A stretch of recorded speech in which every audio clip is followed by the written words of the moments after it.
Oke, bisa kita mulai aja ya, Kak? Boleh, boleh, Kak. Oh, saya udah ditungguin nih sama teman-teman yang mau nonton sesi Behind Talk with Putra Pariwisata Bali 2022. Kak Ketut Tara, halo selamat malam Kak Tara. Halo, selamat malam, Om Swastiastu. Om Swastiastu. Ini boleh kita dengerin dulu perkenalan dari Kak Tara ya. Boleh Kak Tara dipersilakan buat kita perkenalan dulu nih biar teman-teman juga tahu apa itu Mister Tourism Bali, terus Katara ini siapa gitu. Oke. Baik. Baik, sebelumnya Om Swastiastu. Perkenalkan, nama saya Ketutara Listiawan, yang merupakan Putra Pariwisata Bali tahun 2022. Kesibukan saya untuk saat ini sedang menempuh pendidikan magister di ISI dan Pasar, dan kebetulan sedang semester 3. Untuk Mister Tourism Bali merupakan duta pariwisata yang bergerak di bidang pariwisata dan lingkungan, dan di tahun ini saya dipercayai sebagai Putra Pariwisata Bali dan akan melangsungkan kegiatan pemilihan Putra Pariwisata Indonesia di bulan Januari tahun 2023. Baik, sekian perkenalan dari saya. Oh, keren. Luar biasa banget ya Katara ini. Berarti nanti mau ke ajang nasional juga ya Kak di tahun 2023. Ya, benar Kak, di bulan Januari. Oh, di bulan Januari. Kalau Katara ini sekarang stay-nya di Bali atau di mana? Kenapa bisa diulang? Stay-nya sekarang di Bali atau di Oh, daerah lain mungkin? untuk tinggalnya di Bali, di Singaraja tentunya, Oh, di kota Singaraja. mau boleh nih yang mau ke Bali kalau lagi di Singaraja nanti kalau tour guide-nya ada nih Putra Pariwisata Bali 2022 Bentar. nanti Ah, bersama Kak Tara.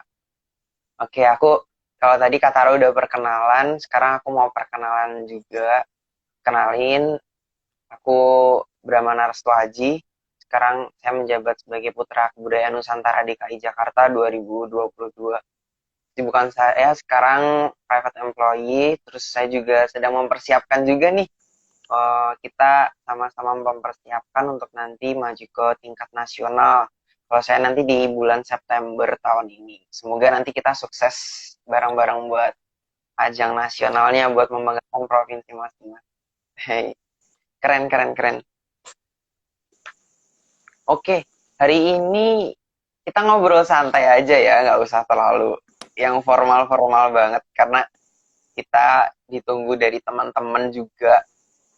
Teman-teman mau dengerin nih apa sih obrolan kita malam ini tentang topik kayaknya lucu juga judulnya itu. Duri-duri keanekaragaman. Kenapa sih pilih topik ini? Karena uh, namanya juga perbedaan ya, namanya keanekaragaman di mana pasti ditemukan adanya persinggungan atau perselisihan nih. Namanya juga beda-beda, pasti nggak akan lancar-lancar aja gitu. Pasti ada perbedaan pendapat, pasti ada uh, perbedaan ras, agama, budaya, dan lain sebagainya. Oke, ini ada problem jaringan dari Katara. Mungkin kita tunggu dulu. Kita invite lagi Katara.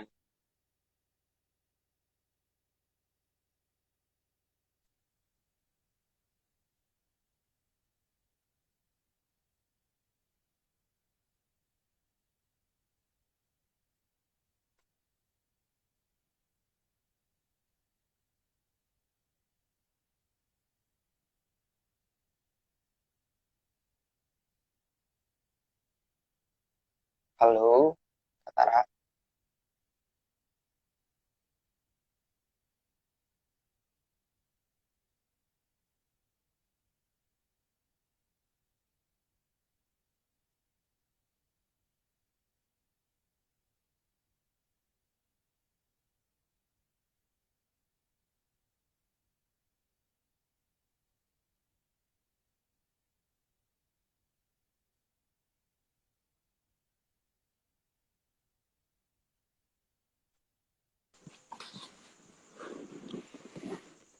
Oke, thank you ya.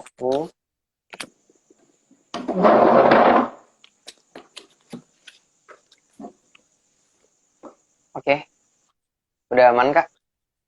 Oke Kak, sorry ini sinyalnya di sinyal kurang Iya, bagus. ya nggak apa-apa. Yang penting kita masih jalan terus nih. Sekarang. Kita lanjut aja ke topik utama kita hari ini karena topiknya cukup lucu ya. Ini judulnya Duri-duri Keanekaragaman gitu. Apa sih duri-durinya tuh apa gitu loh. Namanya juga berbeda akan keanekaragaman. Tentunya topik ini juga nggak jauh-jauh ya dari tentang kebudayaan dan juga tentang pariwisata. Apalagi tadi bilang yang dikatakan oleh Katara, uh, Mr. Tourism Bali ini juga bergerak di pariwisata dan juga lingkungan. Pastinya ini sangat-sangat uh, berkesinambungan atau berhubungan banget nih dengan topik kita malam ini tentang duri-duri keanekaragaman. Dimana kayak keanekaragaman itu pasti punya sesuatu yang sensitif. Namanya juga beraneka ragam ya. Pasti punya perbedaan pendapat, perbedaan warna, tapi nggak apa-apa. Itu adalah sebuah anugerah dari Tuhan. Tentunya keanekaragaman ini juga seperti yang kita sadari bahwa di Indonesia ini kita patut bersyukur bahwa Tuhan memberikan the power of diversity ya, yang bisa kita ketahui bersama bahwa wah luar biasa banget nih di Indonesia nih. Kita punya bermacam-macam bentuk jenis karakter orang yang membaur jadi satu di sini. Tentunya dengan United Spirit. Oke, buat Kak Tara sendiri nih, gimana sih menurut Kakak tentang anugerah keanekaragaman yang ada di Indonesia ini? Baik, terima kasih pertanyaannya terkait dengan keanekaragaman di Indonesia. Tentunya saya sendiri sangat bersyukur ya karena Indonesia dengan keberaneka-ragamannya tersebut menjadi suatu ciri khas kekayaan suatu uh, kekhasan Indonesia dimulai dari culture dan juga uh, ada suku adat yang sangat banyak, bahasa di setiap daerahnya yang bermacam-macam. Tentunya itu menjadi suatu rasa syukur yang sangat luar biasa karena Indonesia memiliki suatu hal yang sangat beraneka seperti itu. Oke, Mungkin iya memang setuju banget ya. Memang kalau seperti yang kita ketahui, apalagi uh, putra-putri bangsa ini dari mana-mana ketika ikut ajang seperti contohnya kita ini gitu, itu pasti berkumpul dengan beragam adat, beragam budaya mereka, culture dari setiap daerah yang mereka miliki. Itu sangat-sangat terasa bahwa kekayaan Indonesia nih gitu. Ini powernya Indonesia di sini gitu. Kita ngobrol santai aja ya malam ini. Kita ngobrol santai, boleh nih sambil apa nih biasanya kalau makanan khasnya Bali apa? kalau Bali ada ayam betutu biasanya. Oh, ayam betutu. Oh, boleh banget nih kalau ya lagi Banyak. nonton teman-teman sahabat di Bali sambil makan ayam betutu, boleh banget nonton live kita hari ini ya. Oke, lanjut. Uh, boleh nanti kalau misal Kak Tara ada pertanyaan balik buat aku, nanti sampaikan aja. Aku masih kepo nih soalnya. Aku penasaran banget nih dengan Bali di Bali. Sesuatu hal yang satu kata yang terlintas di pikiran aku kalau dengar kata Bali, destinasi wisata unggulan Indonesia pastinya. Itu yang paling terkenal orang-orang turis mancanegara pun kalau Indonesia it called Bali like a favorite place in Indonesia gitu. Kalau menurut Katara gimana sih yang Katara rasain hidup di Bali gitu? Apalagi kan banyak turis asing nih yang datang ke Bali gitu. Bagaimana pola kehidupan masyarakat di Bali? apa yang Kak Tara rasain hidup di Bali gitu. Oke.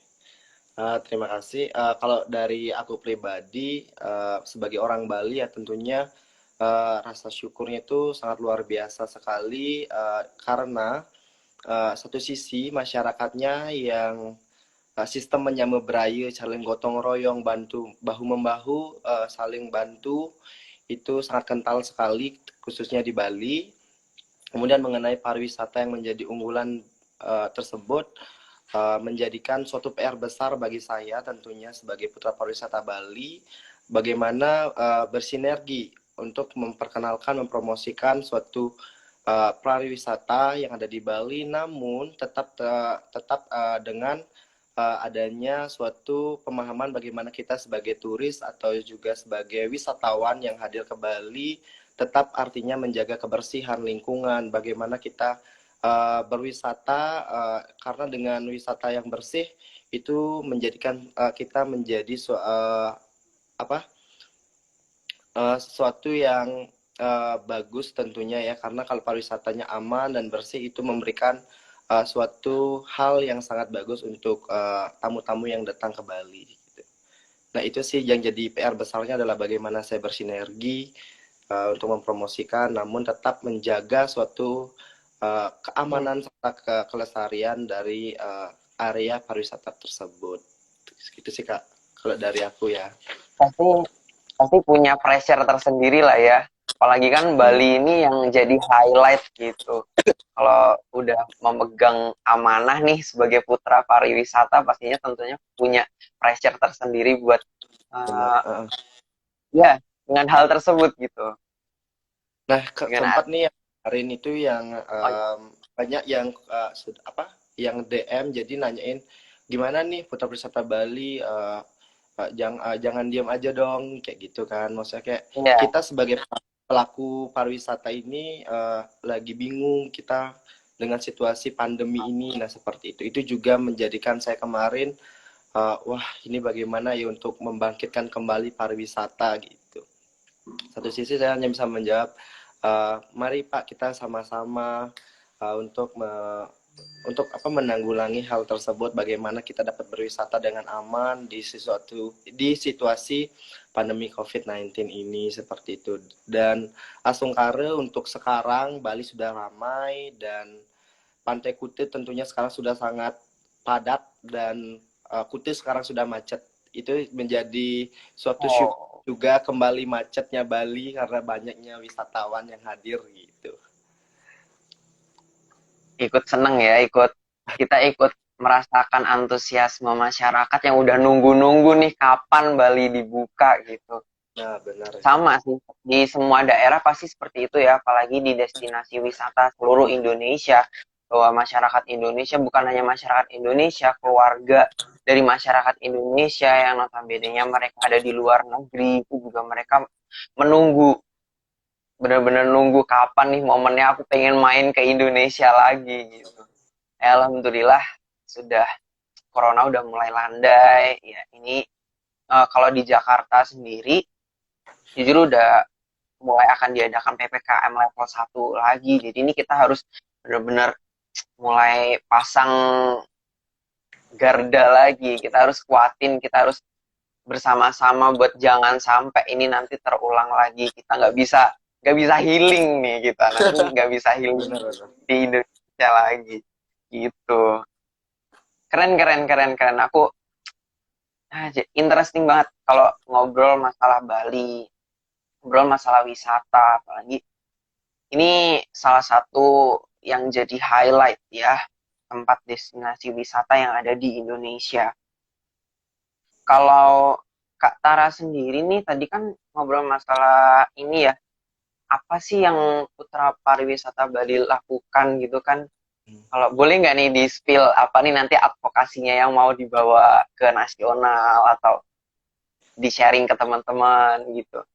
Uh, Baik, untuk advokasi yang ingin saya angkat itu mungkin terbilang sulit ya untuk sekarang karena Oh, uh, satu sisi para tamu yang tamu yang hadir ke Bali tentunya itu sudah menggunakan dengan smartphone-nya mereka itu bisa searching mengenai destinasi-destinasi wisata yang ingin dikunjungi. Nah, jadi advokasi yang saya ingin angkat yakni bagaimana seharusnya, maksudnya bukan seharusnya, mewajibkan wisatawan luar negeri itu ketika berkunjung ke Bali itu menggunakan tour guide.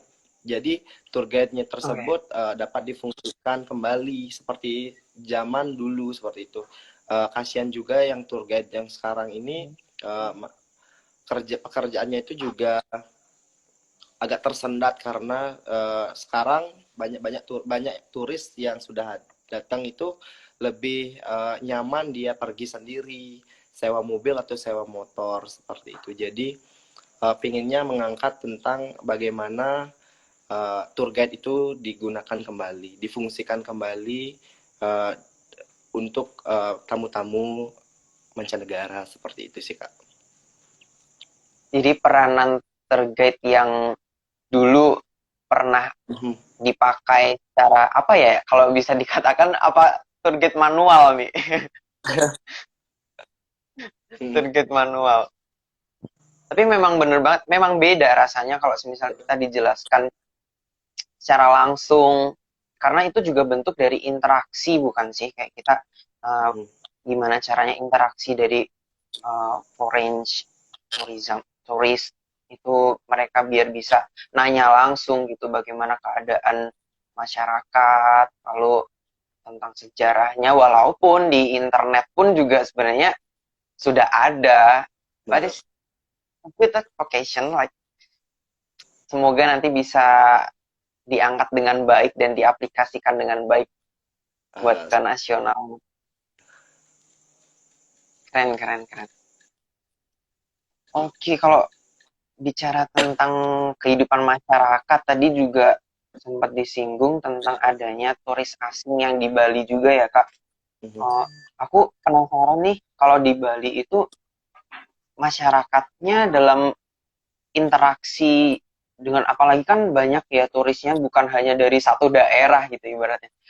Kayak bermacam-macam negara itu datang ke Bali.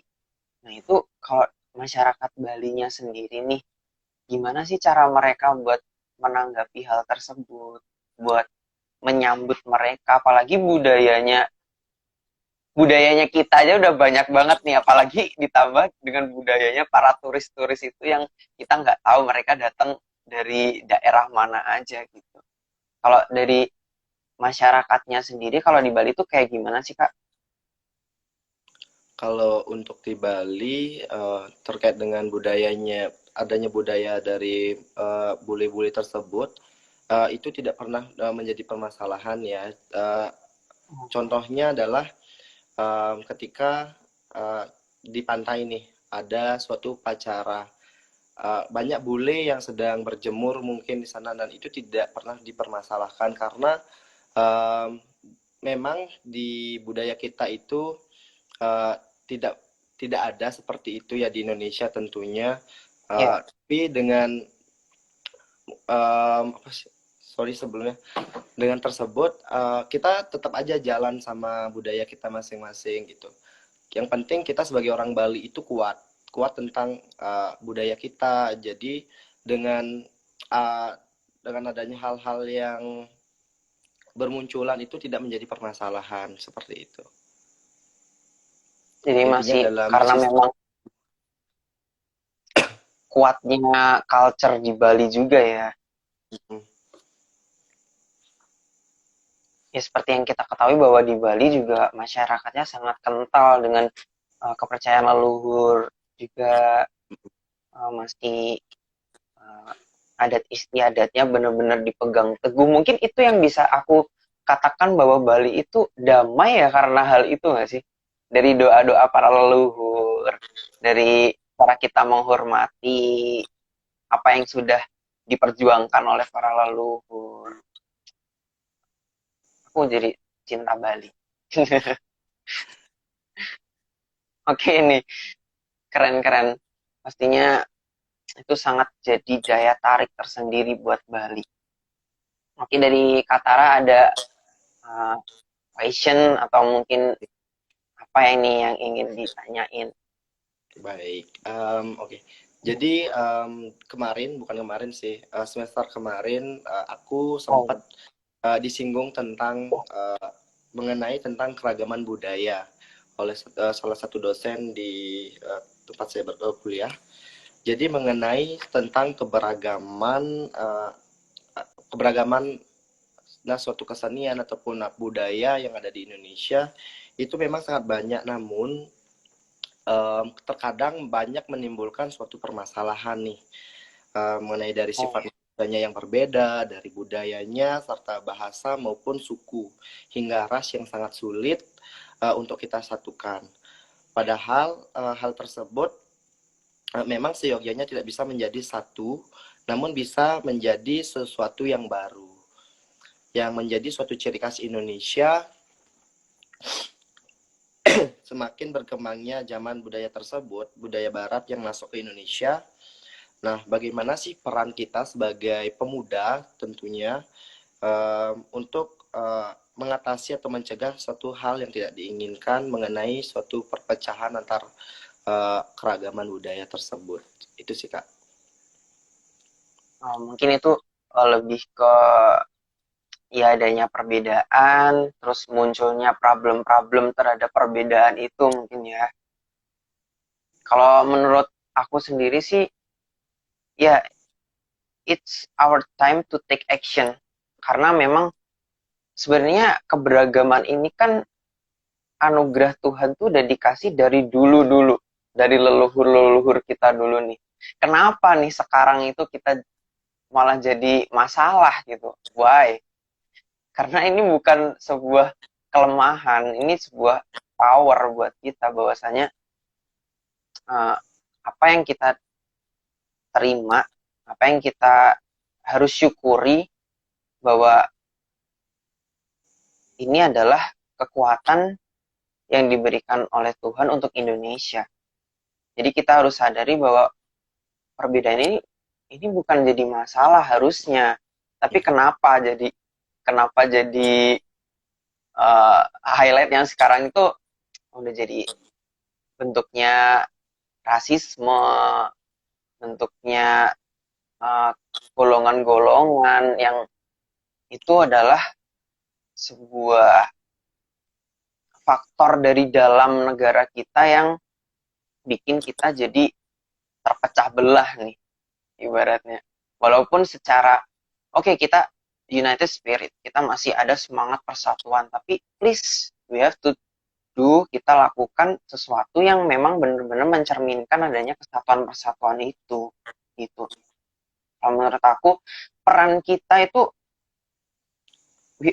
aku ada 5 poin sih. Aku ada 5 poin. Yang pertama itu we have to aware, kita harus understand bahwa adanya keberagaman itu. Kita harus benar-benar sadar nih. Kita bukan hanya dibisikin oleh orang aja atau kita dikasih tahu oleh pendidik kita dari orang tua bahwa kita tuh beragam loh. No, kita belajar, kita pelajari sendiri, kita gali bahwa dan setelah kita gali kita paham, we can understand and aware bahwa kita itu punya keberagaman. Terus yang kedua, increase tolerance. Kita harus meningkatkan kalau kita udah punya keberagaman, kita sadari itu adanya keberagaman, kita harus toleransi dengan adanya perbedaan tersebut. Itu yang jadi uh, sumber dari ketenangan gitu loh. Dengan kita menghargai orang, kita tahu apa yang harus kita lakukan, nggak ada perselisihan, dan kedamaian pun bisa tercipta secara natural ibaratnya. Terus yang ketiga adalah uh, kita harus sadar juga tentang human right, bahwasanya setiap manusia itu punya hak asasi manusia. We have to aware about that. Yang pastinya kita nggak bisa membatasi orang, kita tidak bisa untuk uh, mengklasifikasikan hal tersebut sesuai apa yang kita mau gitu.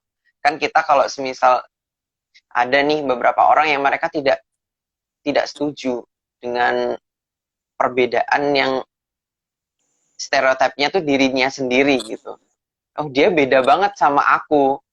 Mereka beda banget sama golongan aku. Nah, itu bentuk tidak menghargai hak asasi manusia. Bahwasanya please kita harus tahu bahwa setiap manusia tuh punya hak asasi manusia.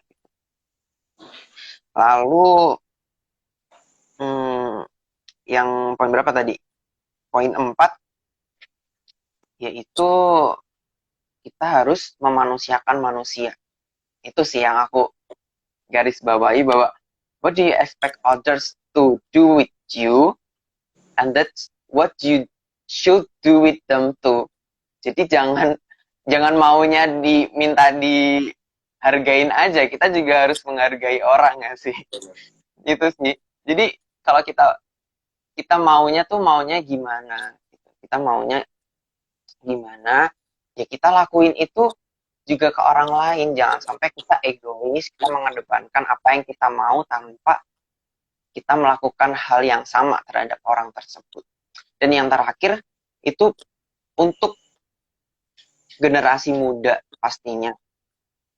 We have to spread, kita mempromosikan. Nah ini kemarin aku juga habis uh, live dengan uh, putra putri pendidikan Jawa Timur. Kita membahas tentang sosial media juga. Nah ini juga masuk juga karena di poin yang terakhir ini aku harus sampaikan bahwa peran sosial media ini penting banget apalagi dengan generasi muda. Yuk kita bareng-bareng kita ajak teman-teman, kita ajak keluarga dan masyarakat untuk menghargai perbedaan, kita saling toleransi, kita kuatkan 4 poin di awal tadi itu. It's time for us to collaborate. Kita bagikan semangat persatuan dan kesatuan biar jangan sampai ada lagi masalah tentang keanekaragaman ini. Jangan sampai ada duri-duri keanekaragaman di antara kita. Gitu sih kata Ra. Oke. Lanjut lagi satu mumpung nyambung ke Iya. tentang ya. Menurut kakak sendiri mengenai budaya Barat apa sih yang sudah masuk ke Indonesia seperti itu? Oh, budaya Barat nih ya. Kalau budaya Barat yang aku highlight, yang aku menjadi sorotan itu tentunya lifestyle ya. Tren lifestyle yang memang sudah sangat-sangat tidak asing buat kita lihat di Indonesia ini. Party, terus minimalized fashion, terus alcohol beverage, terus courtship style yang udah ayah bunda aja nih. Masih SMP udah ayah-ayah bunda aja itu. Itu sebenarnya budaya-budaya seperti itu kan bukan Indonesia banget gitu. Para leluhur kita dulu tidak mengajarkan hal tersebut. Ibaratnya di pendidikan keagamaan dimanapun aku yakin bahwa itu nggak ada yang seperti itu gitu loh. Kalau menurut aku sih itu memang nah ini udah mulai disusupi dengan hal-hal tersebut. Makanya uh, ini sesuai banget kayak apa yang ingin aku angkat juga nih Kak buat nanti aku sampaikan ke teman-teman aku suarakan tentang pentingnya untuk kita sadar bahwa identitas nasional kita harus kembaliin lagi mungkin dari edukasi kita mengedukasi terutamanya buat diri kita sendiri sebelum kita menyadarkan atau kita memberikan edukasi kepada orang kita sadari dulu ke diri kita benahi dulu diri kita bahwa iya sekarang itu memang mulai melemah gitu dalam masyarakat non society bahwa kesadaran tentang identitas bangsa lah ya, identitas nasional, budayanya, tata keramanya orang Indonesia itu seperti apa. Itu menurut aku udah mulai menurun. Itu sih. Keren-keren. Mungkin dari kakak ada pertanyaan lagi mungkin? Oh, Ini aku tanyain balik nih kalau gitu. Ke Katara.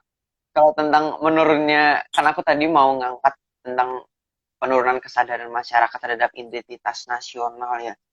Contohnya kayak perubahan stereotip yang ini tadi yang kita baru obrolin bahwa menyebabkan rasisme, terus menyebabkan apa ya, seperti semacam kiblat baru buat bangsa kita ini. Padahal kita sudah punya dasar, kita udah punya budaya yang diajarkan oleh leluhur yang itu jadi panutan nih buat kita. Tapi kenapa ya sekarang itu orang-orang jadi kiblatnya jadi beda gitu.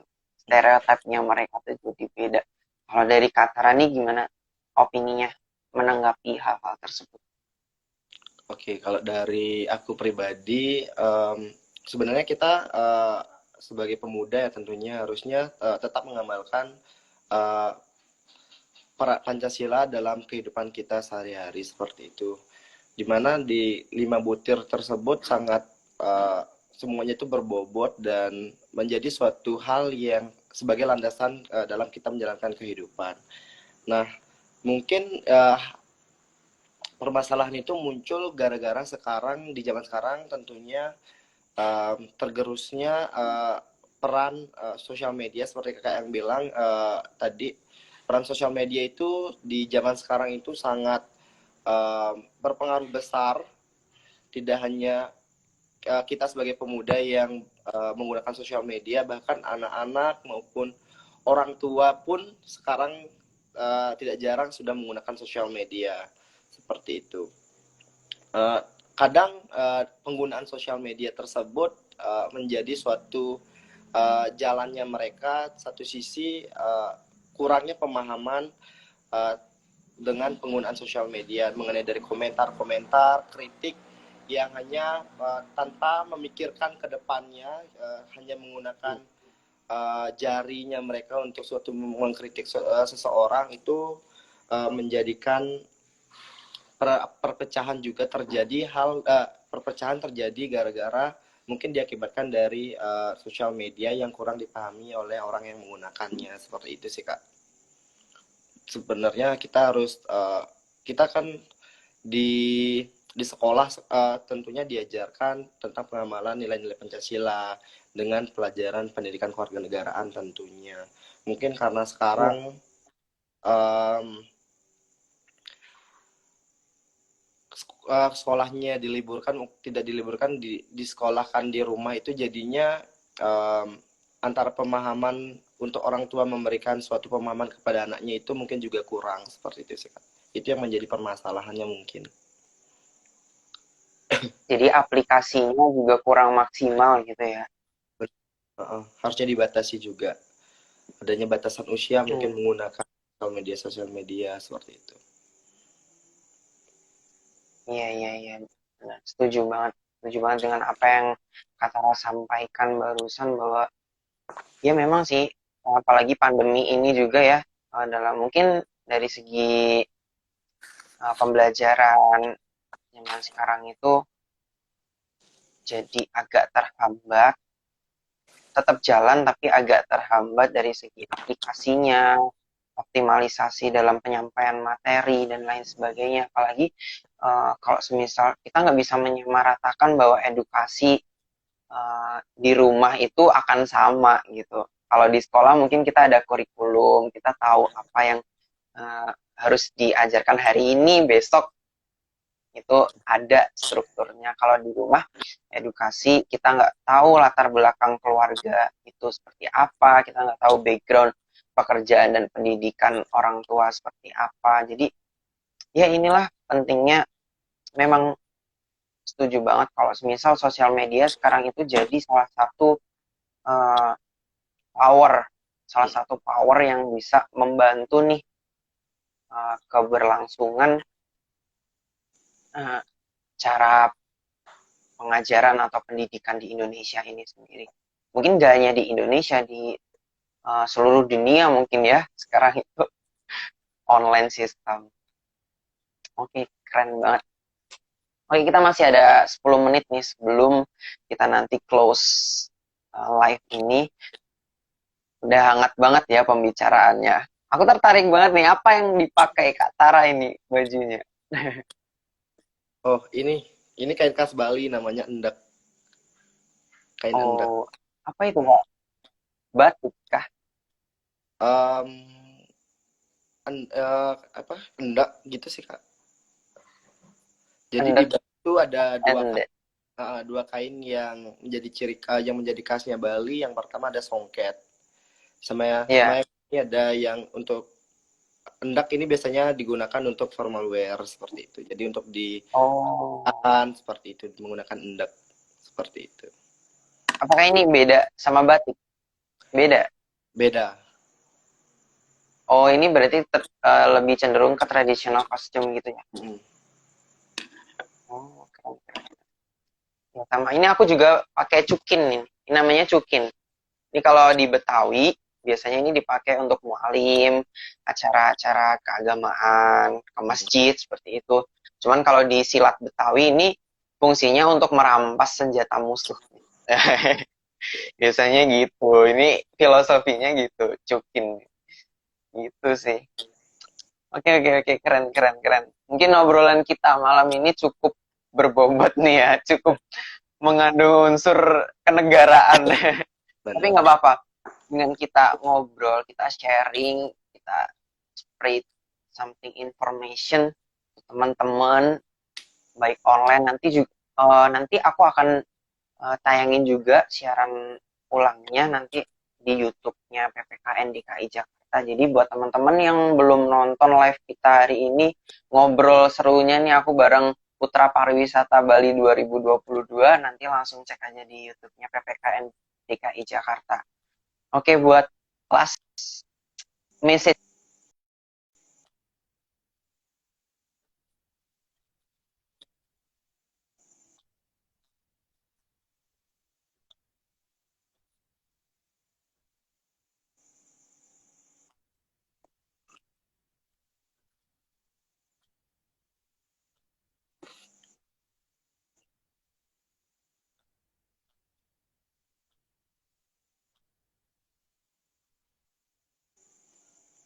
Oke.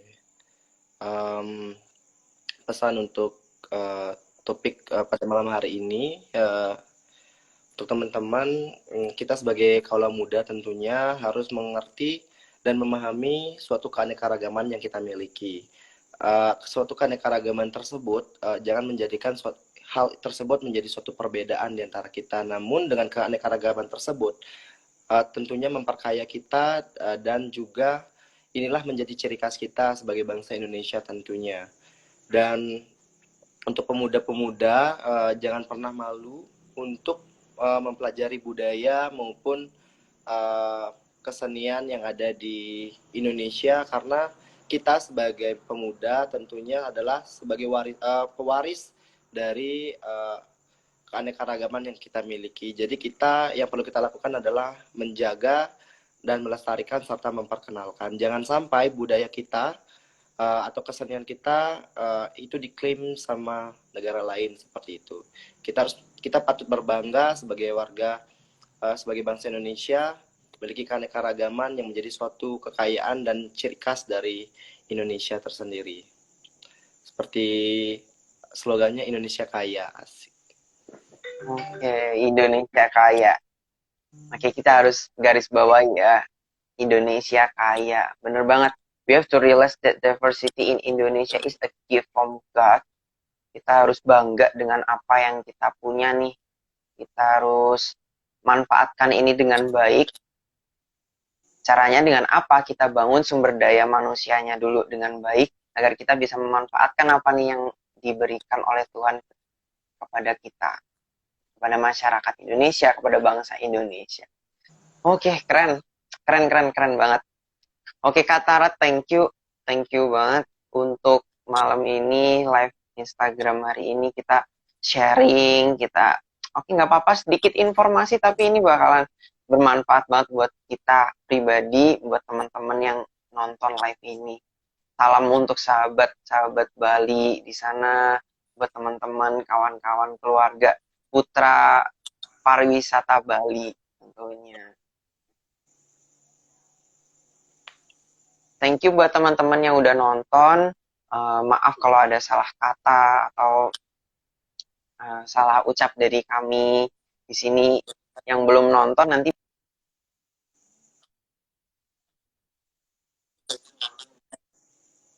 buat dokumentasi. Oke. Oke. Motor suksema Kak. Oke. Oke, thank you. Kak Tara boleh leave dari live Instagram ini. Thank you buat waktunya. Selamat malam. Swastiastu. Ya, Salam budaya. salam budaya, motor suksema.